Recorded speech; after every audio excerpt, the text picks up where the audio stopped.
এরপর প্রশ্ন হলো, বিয়ের পর স্ত্রী কার সাথে চলবে, কার কথা মতো চলবেন, শাশুড়ির নাকি স্বামীর? বিয়ের পর অবশ্যই স্বামীর কথা মতো চলবেন।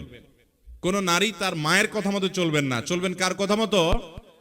মা তার মর্যাদা অনেক বেশি, সন্দেহ নাই। কিন্তু বিয়ে হওয়ার পর তার মা বা বাবা আর স্বামী দুজনের কথার ভিতরে যদি কন্ট্রাডিক্টরি হয়, সাংঘর্ষিক হয়, একজন নারী কি করবেন?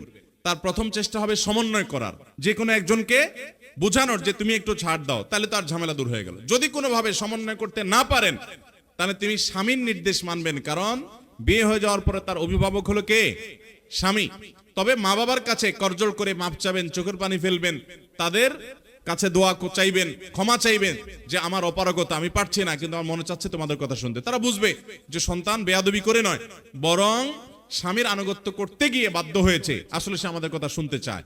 আমরা অনেকে আছি পারিবারিক জীবনে সমন্বয় করতে পারি না, যার কারণে আমরা ভুলগুলো করে থাকি। আল্লাহ আমাদেরকে এই সমস্ত বিষয়ে সঠিক সিদ্ধান্ত গ্রহণ করার তৌফিক দান করুন।